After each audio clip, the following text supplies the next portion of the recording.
فرمایا ابراہیم میں نے عورت کو ٹیڑھی پسلی سے بنایا ہے تو تمہیں نظر انداز کرنا ہوگا، تمہیں صبر کرنا ہوگا۔ پھر میرے آقا کی دوسری حدیث سنو، ابن عجیبہ لکھتے ہیں، اب حدیث سنو، اللہ کے رسول فرماتے ہیں جو بیوی کی اذیت پہ صبر کرتا ہے ہر دن اللہ اس کو ایک شہید کا ثواب عطا کرتا ہے اور روز شہادت کا ثواب مل رہا ہے۔ میرے بھائیوں صبر تو کرو۔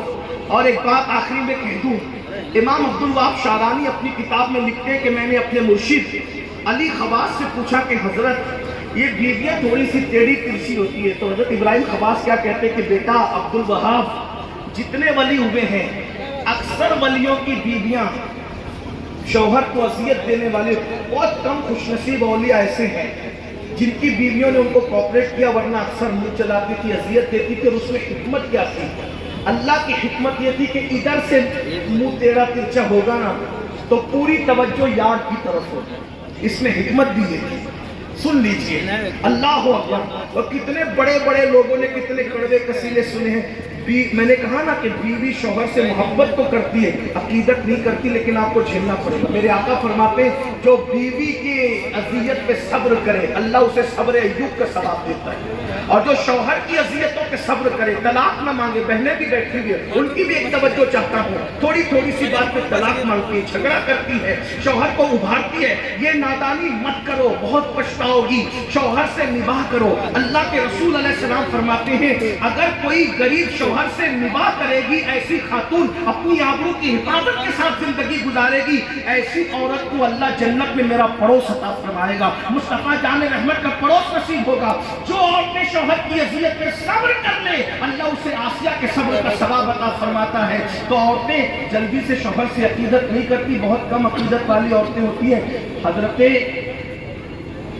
ایک بہت بڑے بزرگ گزرے ہیں جن کا نام ہے ابن بکار، زبیر ابن بکار، ان کو قاضی الحرمین کہا گیا ہے۔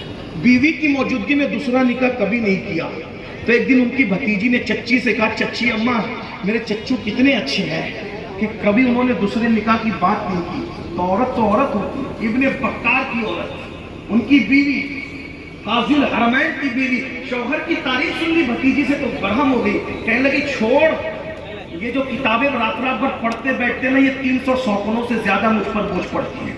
ایک شیخ بھی نہیں لایا نا تو یہ 300 سوکنے مجھ پر ہے نا، یہ جو کتابیں پڑھتے ہیں یہ ہے۔ اور ایک آخری بات، بیوی کی اذیت پہ صبر انسان کو کہاں تک پہنچاتا ہے۔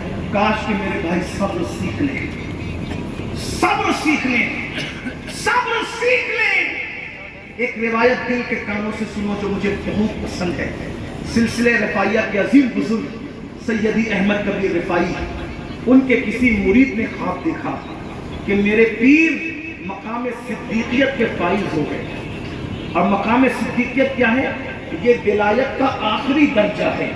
نبوت اور صدیقیت کے بیچ میں کوئی اور فاصلہ نہیں ہے، یعنی بیچ میں صدیقیت اور نبوت کے بیچ میں اور کوئی مقام نہیں ہے۔ یہ نبوت اور صدیقیت کے بیچ میں کوئی اور درجہ نہیں ہے۔ نبوت ہے پھر صدیقیت ہے۔ اسی لیے نبی نے اپنے مصلی پر شہیدوں کو کھڑا نہیں کیا، نبی نے اپنے مصلی پہ کھڑا کیا، اس کو کھڑا کیا جس کو رسول اللہ صدیق کہتے بھی تھے اور صدیق کہلاتے بھی تھے۔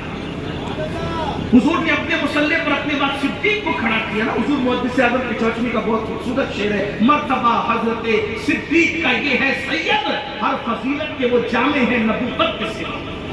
صدیق اور نبی کے درمیان بیچ میں کوئی درجہ نہیں ہے۔ جب مرید نے خواب دیکھا میرے پیر صدیقیت کے مرتبے پہ فائز ہو گئے، لیکن وہ مرید تھا بھائی، پیر کے سامنے خواب بیان کرنے کی بھی ہمت نہیں ہوئی کہ میں خواب بیان کر دوں۔ کیا ادب کرتے تھے لوگ، کیا ادب کرتے تھے لوگ۔ اللہ اکبر، اللہ اکبر، یہ ادب تھا بزرگوں کا۔ اور یاد رکھنا جو جتنا ادب کرے اللہ اس کو اتنا نوازتا ہے، مانگنے سے اتنا نہیں ملتا جتنا ادب سے ملتا ہے۔ مرید نے خواب بیان نہیں کیا۔ ایک دن خانقاہ میں مرشد کی زیارت کے لیے گئے تو مرید نے کیا دیکھا کہ پیرانی اماں مرشد کے ساتھ کچھ بدتمیزی کر رہی ہے۔ تو مرید کھڑا ہو گیا، اور جب پیرانی اماں بدتمیزی کر کے چلی گئی تو دیکھا کہ مرشد کی گردن خونہ خون ہے، لہو لہان ہے۔ وہ آیا اور آنے کے بعد کہنے لگا حضور یہ کس نے کیا؟ کسی نے کیا؟ لیکن کہا میری محسنہ ہے محسنہ. کہا حضور یہ گردن پھوڑنے والی زخمی کرنے والی کب سے محسنہ ہو گئی؟ تو فرمایا جو تو نے خواب دیکھا